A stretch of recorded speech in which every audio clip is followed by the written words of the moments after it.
Good morning. It's a good day today.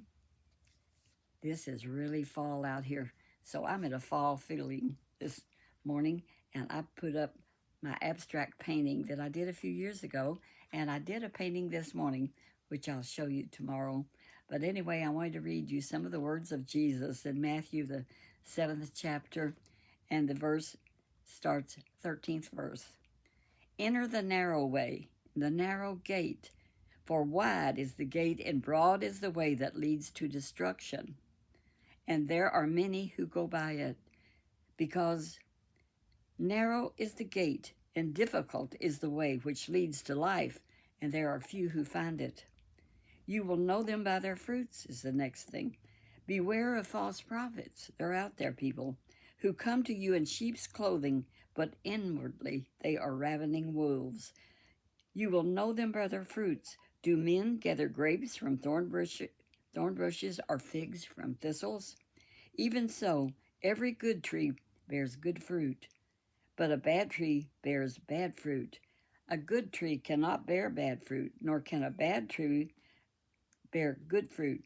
Every tree that does not bear good fruit is cut down and thrown into the fire. Therefore, by their fruits you shall know them. Now, you know that's how we can judge people, because by their fruits you shall know them. And if they got bad fruit, look out for them. Well, this is a good morning, and I decided that I'm going to talk about the evangelistic field when we was traveling and what times we had. And I was thinking this morning how we went to Oklahoma. And Oklahoma was a good state, and so I think it was Frederick, Oklahoma we went. Got my little light, that is so handy. I am silly. I hope you can hear me today, darling girls and boys. But we went to Oklahoma, and it was in April or May. No, it was April. And now that's the month that Oklahoma has tornadoes, which I found out later because I never researched that stuff, never paid no attention to it. You like my painting up there? I did that a few years ago, and I used to sell them. Can you believe it? I got money for that? But I did one this morning that's semi abstract, but it's got pretty colors in it. I remember I was up in New York at a church. Here, my mind just jumps around like a butterfly. But we was in New York, and so I told the lady in church, Mrs. Brown, who later on went with us to the West Indies. Her and her husband was very wealthy, and they wanted to go with us. So we went to West Indies one time for 3 weeks and held meetings over there in the biggest church, like 2,000 people. It was fun. It was different. So anyway, she said, I'm an artist too. I also paint. I said, you do? She said, yes, I do. So now back then I didn't have a lot of money to spend on something to paint on. So she said, I want to give you one. I said, well, thank you. So she gave me one. Talk about ugly. There was only one thing. I mean, she had tried to paint something, and I said, what pretty colors.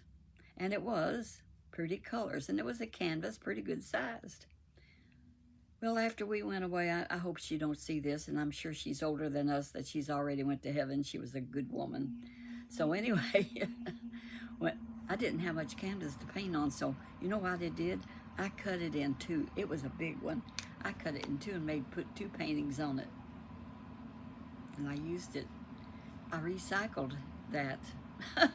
And I painted over it, and it turned out real good. It suited me. So that was up in New York. Oh, I ought to tell you, I'm going to talk about some of our adventures on the evangelistic field that we went through. But we went to Oklahoma, Frederick, Oklahoma, and it was a lovely big new church, and it was tornado season. And so they said, really, you shouldn't be staying in that fifth wheel tonight. You really should sleep in the church.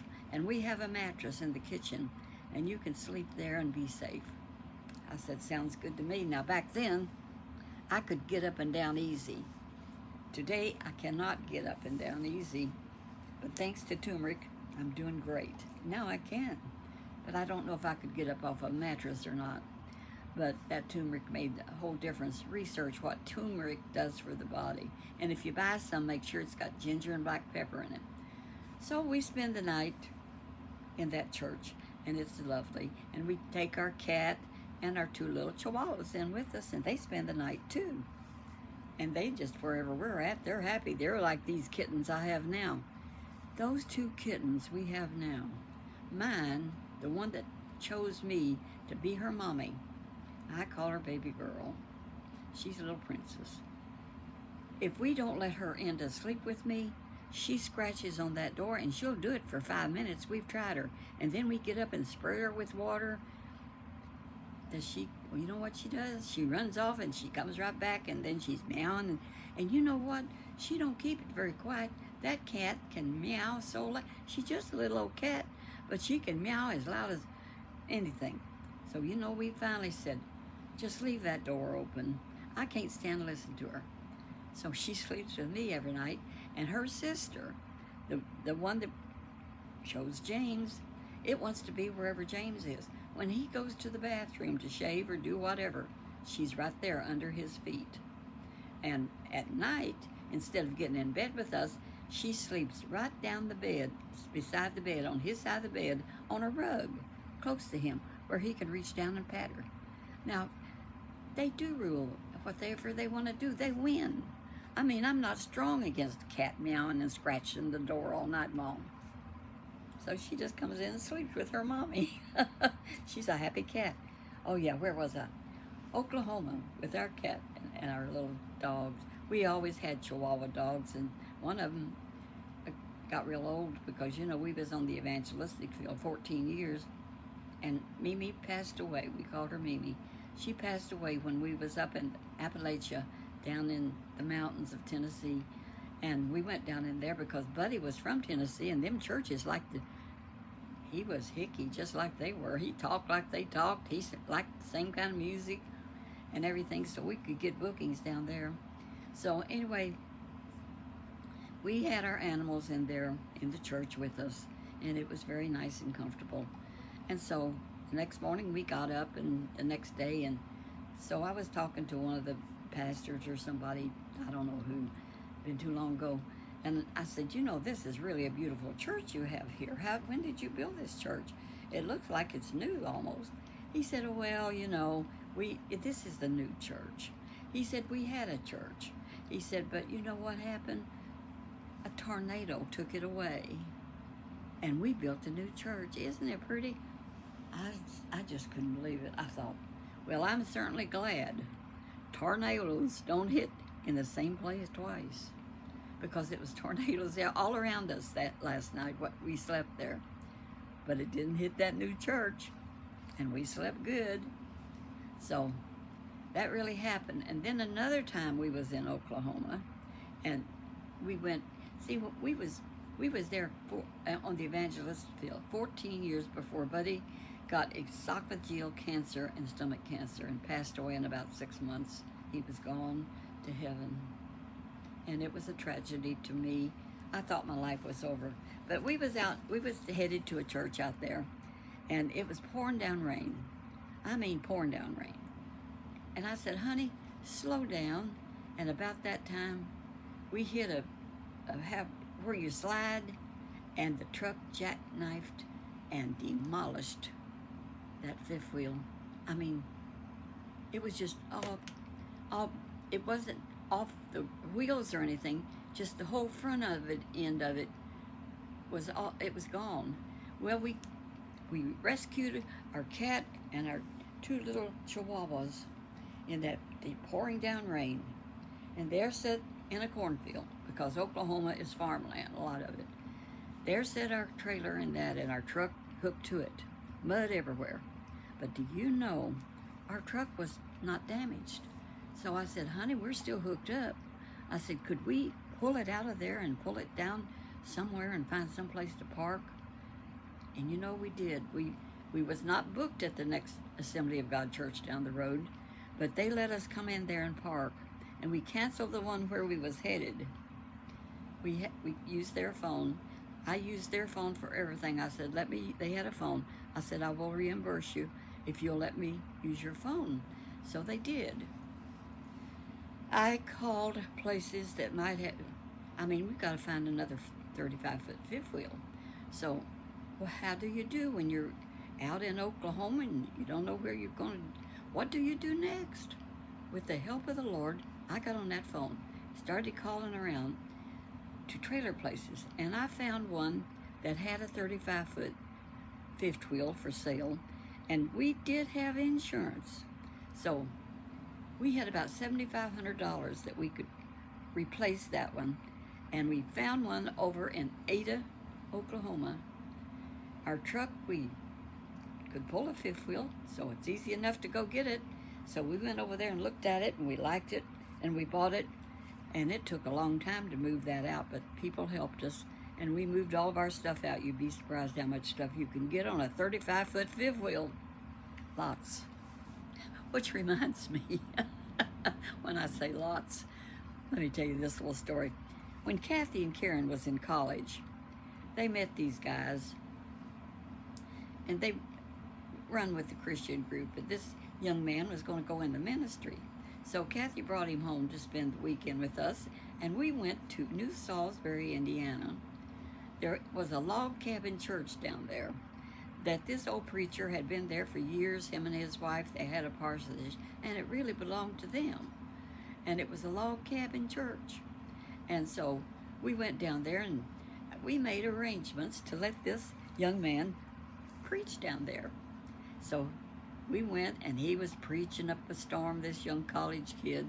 And he was preaching, the old pastor that owned the church and preached there all the time. He said, this young man said, do you know how many people are going to hell? And that old preacher said, lots. Real loud. And I use that answer. Sometimes James asks me something. What do you think about this? Is there going to be many of them? And I'll say, lots. Because I don't know the answer anyway, but I know it's plenty. So I say, lots. He asked me something the other day, and he said, do you know how many this, that? I said, lots. You don't know. There's lots of people doing lots of things, and we meet some of the strangest people and some of the sweetest people you ever met in your life. When we go to these yard sales and these thrift shops, I meet so many interesting people, and you know I'm a little outgoing. When I first met James and went out to eat lunch with him for the first time, I told him, I said, yeah, you know I'm a little outgoing, don't you? And he's got a great sense of humor.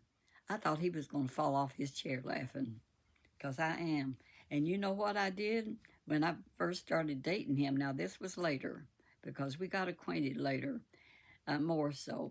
And I said, look, we got to have a serious talk. Are you a Democrat or a Republican? He said, I'm a Republican. I said, are you lying? I wouldn't prefer you to lie to me. No, he said, I am a Republican. I said, okay then. And he was. And I'm a Republican. And we're kind of strong about it, but we don't kick the Democrats out. We love them anyway and pray for them that they one day will be Republicans. And I'm really thrilled that President Trump is going to be our president and get some things straightened out. And that's the truth. That's a fact, Jack, because we need to close that border, honestly, or we're going to be a nation of foreigners. America will go down the tubes. That's enough of that. But we had a lot of fun on the evangelistic field, and we had some sorrowful times.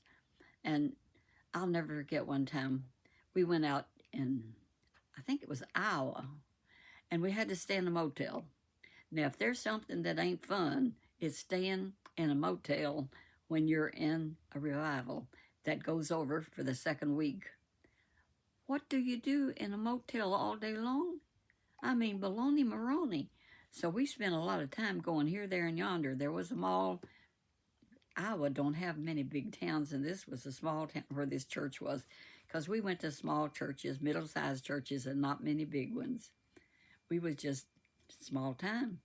But we saw people saved, and we saw lives changed. So we was happy in our work. But anyway, the pastor and his wife was really sweet to us, and we knew him from Indiana. And so she would fix meals for us. That was the high spot. That woman was one of the best cooks. One thing I look forward to on the evangelistic field, was the different cuisine and food you have in different states. Now, Louisiana is Cajun, and I really liked that. And then when we went to New Jersey on the coast, there's a lot of seafood places, and I learned to love all that. And so I try to cook some of that stuff sometime, but you can't hardly get some of that stuff around here like they have in Louisiana and New Jersey. I just do the best I can. Well, I tell you what, I made a video a while ago and somehow or other it disappeared. So I'm recutting and remembering what I talked about Oklahoma and that terrible wreck we had that destroyed our fifth wheel. But life goes on, and you know what? When you hit those things in life, you just have to, as this old pastor told us. I said, how do we know for sure that we are doing the right thing? He said, I tell you what you do. You just plod on, and if it works, it works. Keep on doing what the Lord wants you to do. And you know, in the Bible, God called people that were not experienced, and that's what he did with us. He called two of the people that was not experienced. I had never taught a Sunday school class. Buddy hadn't even went to church much, except down in Tennessee. He watched the snake handlers with these other friends through the windows. You know, down in Tennessee, where he's from, they did snake handling, and him and his friends would go watch in the windows as they would hold that snake up over their head and pass it from one person to another. He told me about it, but I saw it on YouTube. You can see it on YouTube. And I saw it there, and they did that.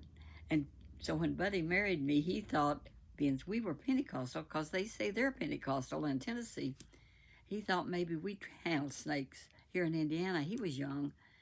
So he said when he went to church with me the first time, he looked around to see if there was any boxes, because they bring their snakes in boxes. He said, I didn't see any, so I thought I was safe. So he would come more than once. But you know, he did not continue with the Lord there for a long time. But he did get saved and ended up a preacher and a singer and a wonderful father. It changed his life. He was real shy when he sung country music. But when the Holy Spirit started working in his life, he was fun. And he always did have a good sense of humor. I used to keep him laughing. And now I keep James laughing. So I just like to entertain a little. When I go places and do things, I'll talk to a crowd. There can be a crowd there and I'll say, hello everybody, how y'all? You know, I'm just outgoing. I don't have a shy bone in my body. So thanks for watching. God bless you. If you want to subscribe, you can. If you don't, you don't have to. You know, people push that subscribing, but it's up to you. But I hope you do. And I love you that do. So God bless you. Walk that walk where Jesus would be pleased with you. Bye-bye.